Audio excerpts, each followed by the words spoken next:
gonna hope this one sticks. Welcome into Dolphins Detail, where we are going through our Down to the Detail series, taking a look at every single position group for the Miami Dolphins. Today, it's all about inside linebacker. But before we get into the linebackers, before we get into Durham Smythe signing a contract extension, Marek, we are struggling to get through today. But there's the little red dot. We're officially recording. We're talking Miami Dolphins. All that said, how you doing today? I feel like we're well rehearsed now. We just did about 20 to 25 minutes on Smythe Groundhog Day, and baby. and, and the inside linebacker group before we realized we weren't recording a single word of it. So that was our rehearsal.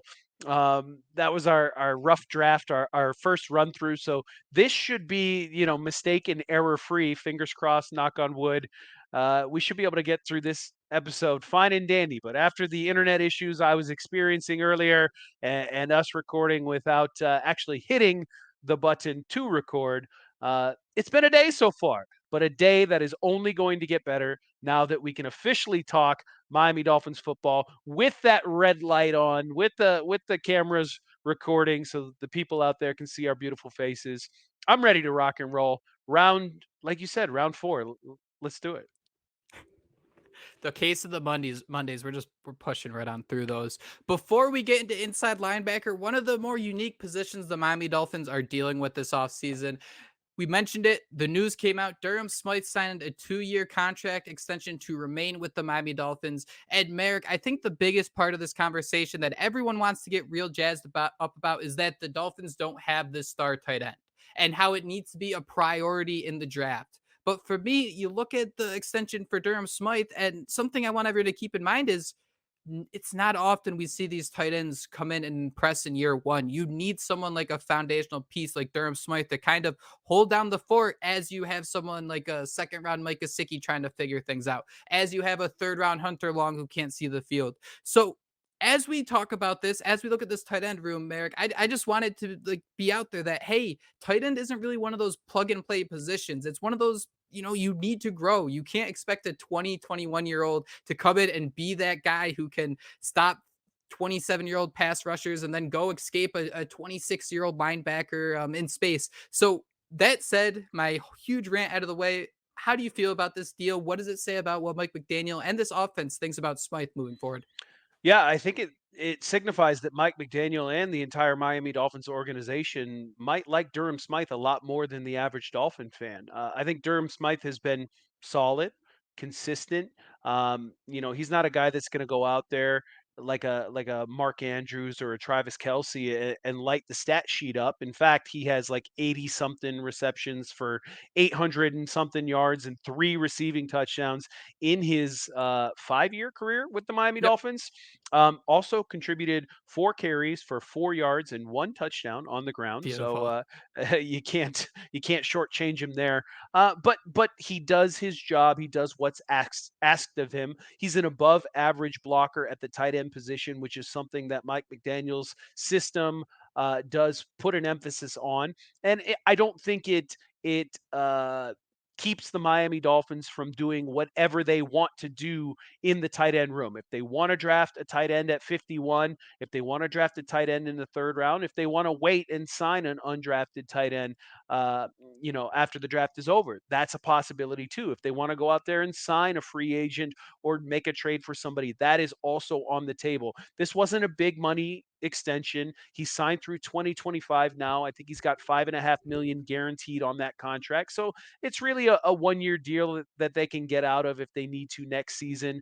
And we'll see what happens. But if you go into the season with Durham Smythe as your starting tight end, again, not a superstar player, but just a solid lunch pail type of dude, and I'd be okay with it. There's no flash, but I mean, are you less? Are you more sad if I would told you Anthony Fasano was your starting tight end? I mean, that right there I see is like the perfect comparison of what you're trying to ask for. I think Smythe might actually even be a little bigger, but I think that's really it. You're just asking the guy you can trust, who can catch those balls over the middle to get the 6 yards smooth the chains, and that guy who can still be that blocker on the end of the line, maybe even swinging a little bit. And I think Smythe is a perfect candidate for both of those. You had Mike Gesicki, his 50 plus targets, somewhere in that range, is going to go elsewhere. I don't think Miami was ever going to find that type of volume from whoever they bring in tight end. So that's just something to keep in mind here. Do you have any gut feeling about if Miami's bringing in one more tight end? Where is it going to be? I'll give you three choices. We'll go for free agency, trade, early in the draft, undrafted free agent. If you had to guess, which one of those four are you going with? I think I'm going to go with early in the draft. We'd love a Darnell Washington out of Georgia. They've said he's an offensive tackle that plays the tight end position. I would love to see that type of player in a Mike McDaniel offense. Also, being a guy who lives in Iowa, I'd love to see Sam Laporta come out of tight end University of Iowa. With George Kittle and Noah Fant and T.J. Hawkinson recently making waves in the NFL, Sam Laporta could be that next dude. So between Washington and Laporta, even a guy like Dalton Kincaid, if he makes it to 51. These are players I could very well see the Dolphins adding earlier in the draft. That's what I would do anyways. I get that, and I think that's kind of where they're gonna use. I think it's gonna be real generic. One of those first three picks, or first two, I should say, second and third rounder. One offense, one defense. I'm gonna shoot my shot and say one middle linebacker and one tight end, and that's where we're gonna make the transition right in there. Today is all about inside linebackers. Merrick, I mentioned at the top, this is a little bit of a unique group because safeties, Javon Holland's a budding star. Cornerbacks, Xavier Howard, Jalen Ramsey are studs. Edge rusher Jalen Phillips, that number 15 is already in the rafters, and we know what Christian Wilkins is capable of. Inside linebacker, it doesn't really have that sauce, but for this group, we're currently looking at four guys who will play that role in Vic Fangio's 3-4 defense. We are looking at Jerome Baker, who is entering his sixth season with the Miami Dolphins after being drafted by the franchise in the third round of the 2018 draft, I believe. Duke Riley, he's entering his seventh season in the league, 2 seasons with Atlanta, two with the Eagles. He is entering his third with Miami. Channing Tindall, a draft pick last year. He did not see the field much. It was kind of ugly when he did. So he's a wild card. But also, there is free agent signing David Long Jr., who is also 26, along with Jerome Baker. He is coming over from the Tennessee Titans. So, Merrick, you hear that group? Who's the first player that tickles your fancy? It's got to be David Long. It's got to be the new guy, the shiny new toy. Mhm. We just unwrapped our Christmas present and we pulled out a David Long and we thought, hey man, this is pretty good. And then you check Is the there a injury warranty? history. Yeah, you're wondering about that because you check the injury history and you realize he's missed quite a few games over the last couple seasons. So many, in fact, that his ex head coach Mike Vrabel of the Tennessee Titans kind of called him out for it and kind of put him on blast to the media about him missing games due to injuries. Now, they're not torn ACLs or anything like that. They're soft tissue issues. They're hamstring injuries. And David Long kind of responded to Mike Vrabel is like, "Yo, why are you running me through the mud like that? Why you got to do that to me?" So maybe there's a little bit of a chip on David Long's shoulder that he needs to get off this season and prove that he can stay healthy and prove that he can be an impact addition for these Miami Dolphins, and they got him at a relatively cheap deal, almost on a bargain because of those injury issues that he's been dealing with. Because when you look at David Long's play, he is a star at the inside linebacker position, especially in this Vic Fangio defense, or he is projected to be a star in this Vic Fangio defense because he can come up, he can defend the run, which you need your linebackers to be able to do in Fangio's defense because he likes to run with those light boxes. He can come, fit the run, get off blockers and make those tackles, but he can also drop back into coverage and cover a running back out of the flat or cover a tight end over the middle.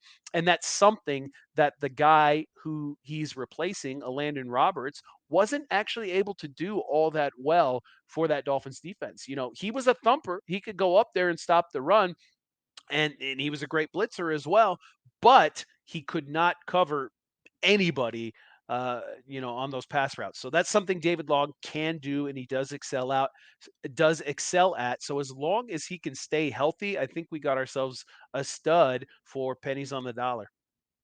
He is kind of that piece everyone's going to have their eyes on, Merrick, because this is a unique group. I mentioned there aren't a lot of stars. And when we ask ourselves what gives this group an edge, and the opposite of an edge, I have to say, is the fact that David Long is the only one who has that track record of success stopping the run. right? He's been one of those guys who you can have out there and trust in him. Just to kind of put things into perspective, when the Dolphins drafted Jerome Baker in 2018, he was actually supposed to be a running mate for former Ohio State. They played together there. Raekwon McMillan, he was their inside linebacker at the time, and he kind of fit the mold of the neck pad linebacker, that big physical guy you'll have over the middle. But the fact that Jerome Baker in just 6 years has moved from outside to inside kind of highlights how much the league is changing and what you're kind of expecting from those inside linebackers. So just kind of to start with Baker here and seeing what he can do to give this team an edge.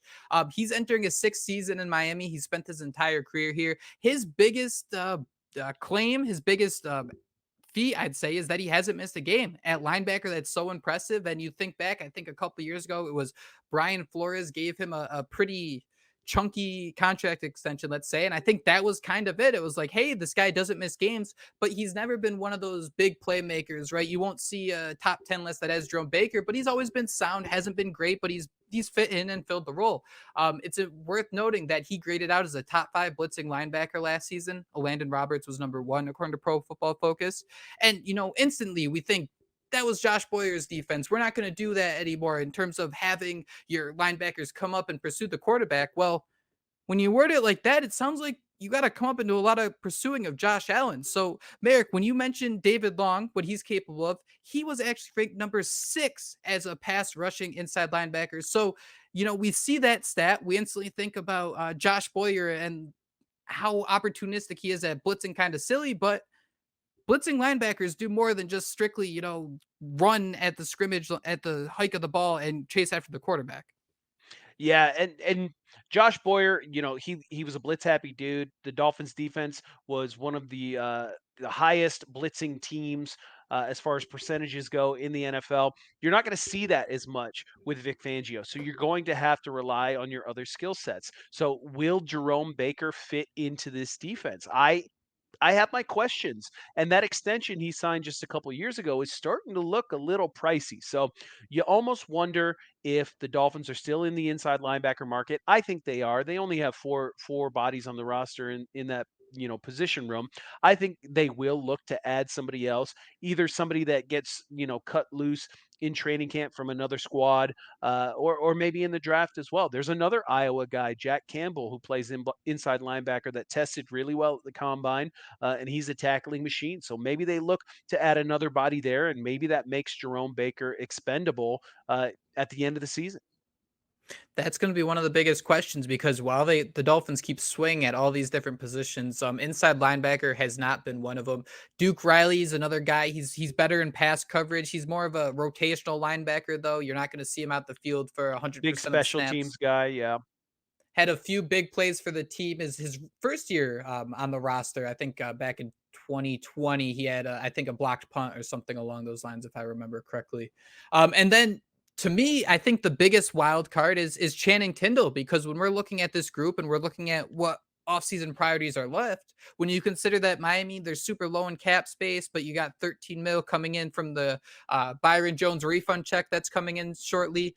So when you look at this group, I want to sit and talk about Channing Tindall because at just 23 years old, he was a third round pick last year. And obviously, this franchise drafted him in the vision of playing in the Josh Boyer defense. Nobody was sitting here thinking, all right, after this year, we're going to fire Josh Boyer and do it. That's just not how teams operate. You're looking to build on positions and skill sets you're using now. So I'm curious, Merrick, to get your thoughts. Channing Tindall struggled last year in limited playing time.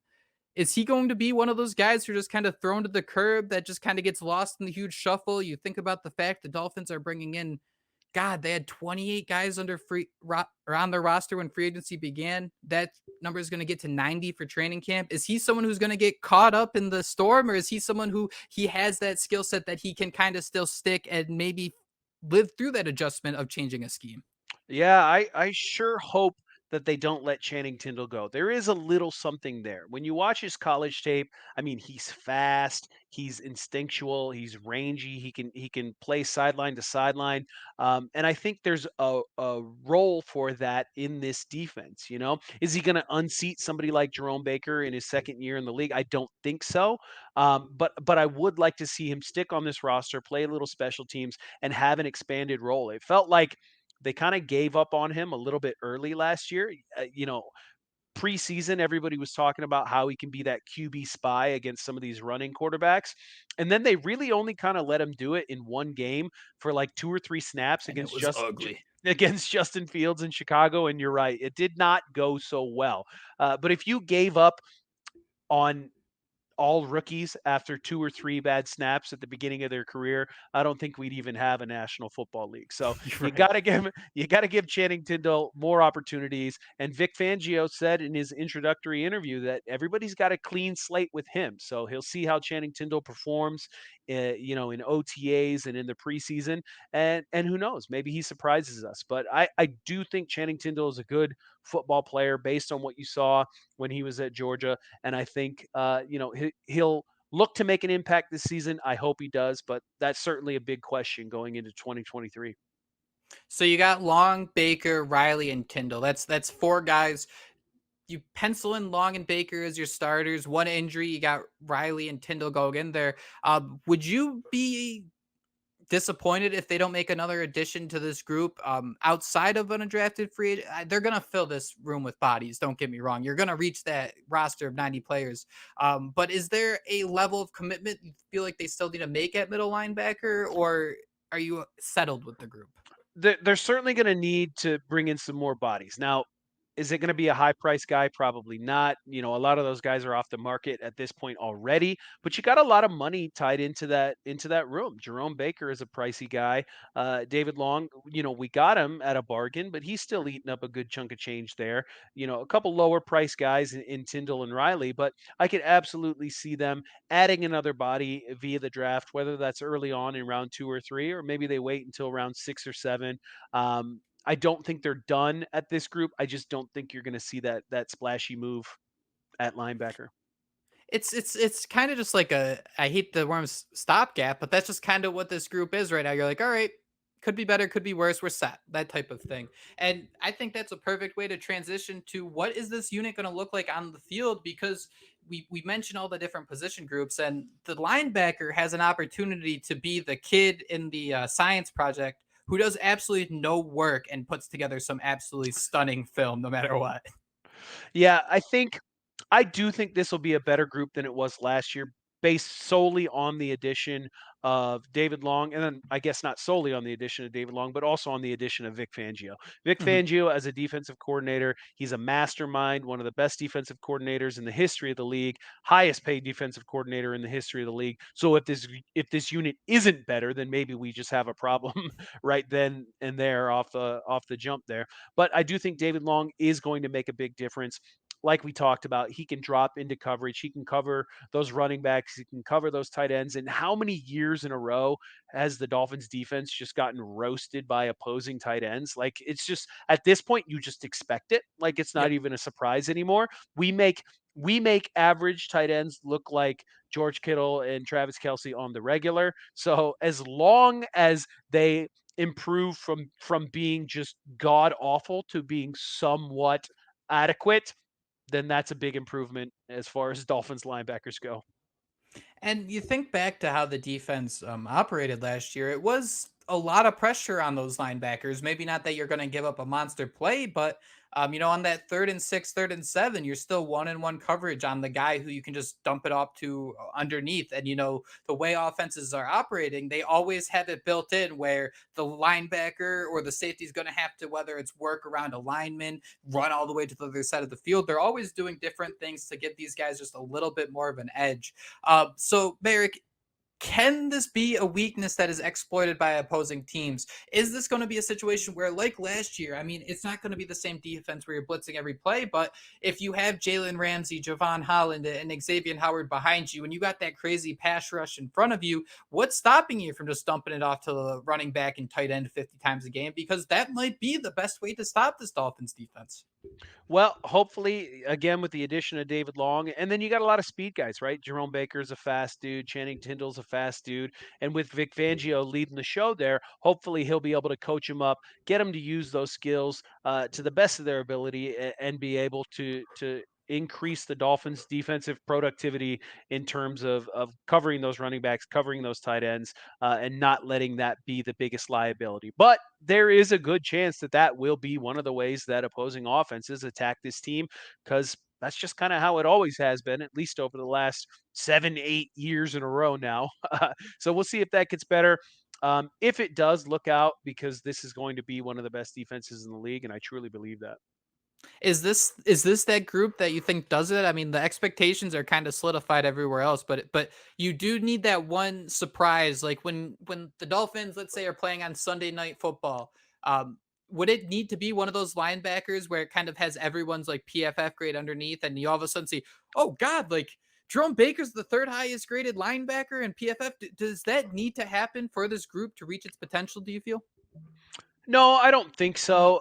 And it's okay if the linebacker group kind of grades out as average. As long as they're average, then we'll be okay. But if they're at the bottom of the league, then we're going to have some problems. But I don't foresee that happening, especially with Vic Fangio in charge. They'll find different ways to keep them safe, whether it's, the members of the secondary on the front end, whether it's rushing lanes, just kind of staying in front of the quarterback's eyes wherever that tight end is running. It Um, certainly doesn't hurt to be playing behind guys like Christian Wilkins and Zach Sealer.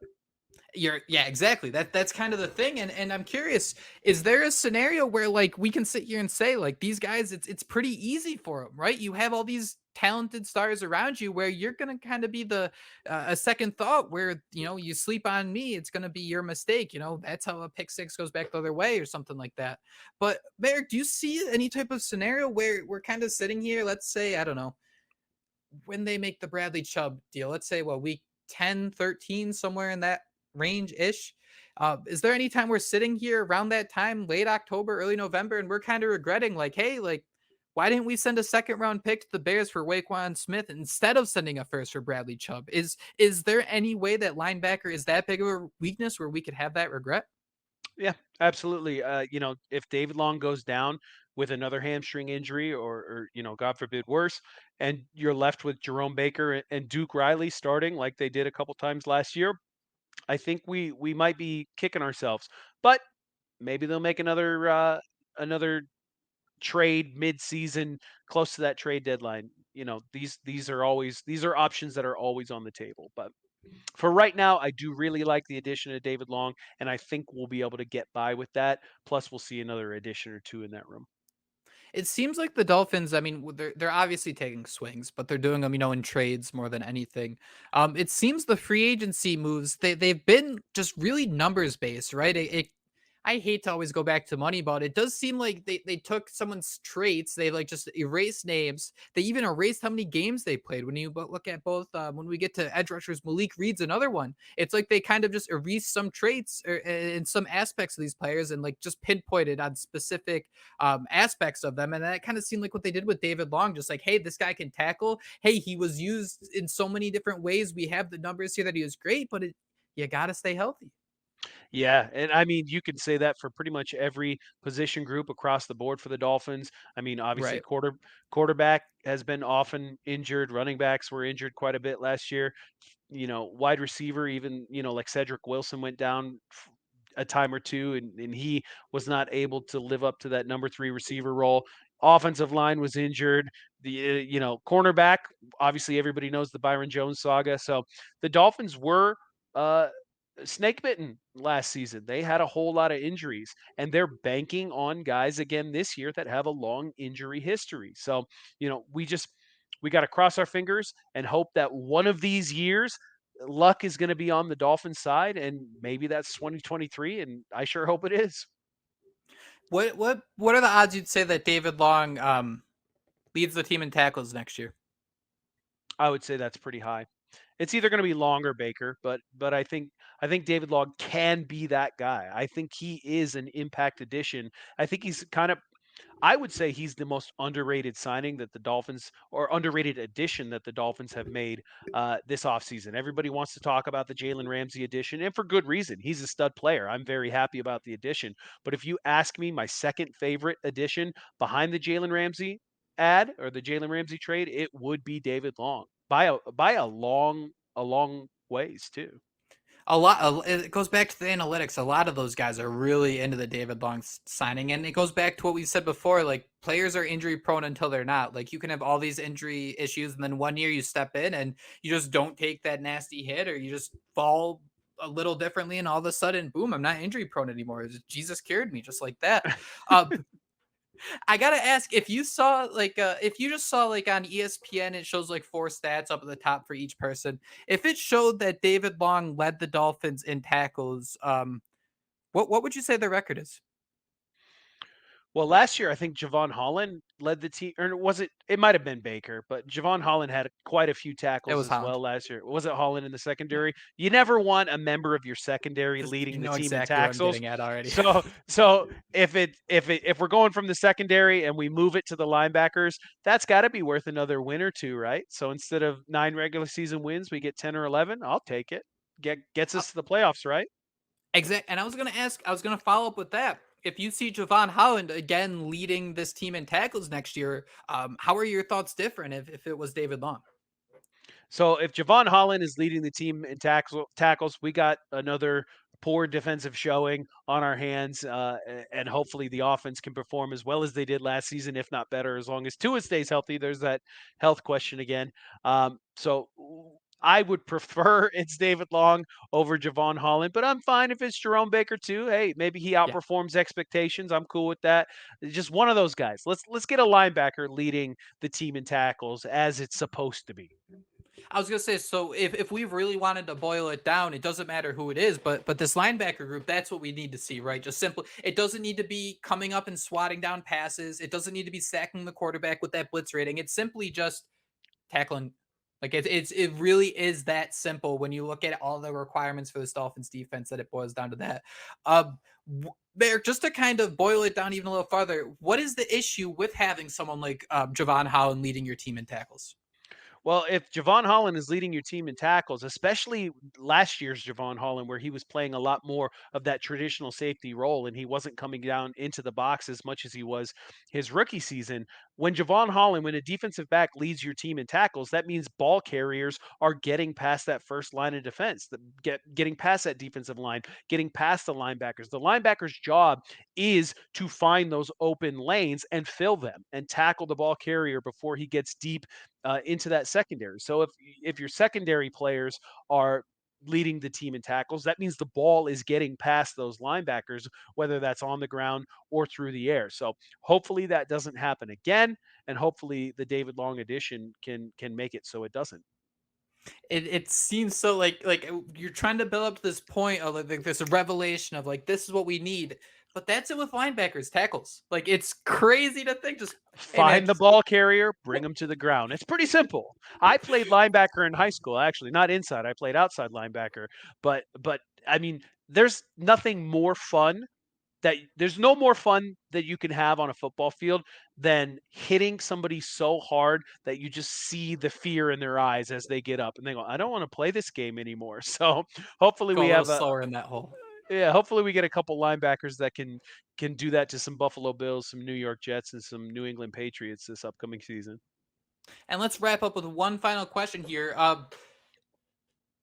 Taking some tackles away from Javon Holland, putting them into that linebacker group, how does that change things? What does that do to Javon Holland's job, and how does it make it easier? Because think of him, he's going to be that joker. I think he's going to be lined up everywhere. Where yes, he's that safety blanket, but I mean, if Javon Holland doesn't have to worry about tackling that guy deep, that's another guy who can be floating near the line of scrimmage. That all of a sudden a quarterback needs to know where he is 10 times out of 10. Yeah, Javon Holland can play all over the field. He can be that ball hawking safety that we all know he can be. Traditionally, we've talked about it, but traditionally in Vic Fangio's defense, the safeties are the playmakers. So he can be that guy for this Miami Dolphins defense. I'm predicting a huge year for Javon Holland and having quality inside linebackers doing their jobs correctly. As well as the rest of the defense, the defensive line, and everybody else. Having those guys do their job correctly will allow Javon Holland to unlock that skill set, and we'll see those big numbers that we were hoping to see last year. But maybe we just waited a little bit extra. The sophomore blowups coming in year 3. It's fine. He took a couple of hard AP classes. It won't happen again. He still passed those, but we're gonna go above and beyond here for his junior year. But That is all we have. Please, please, please let us know what you think about this inside linebacker group, what they have and what they have moving forward.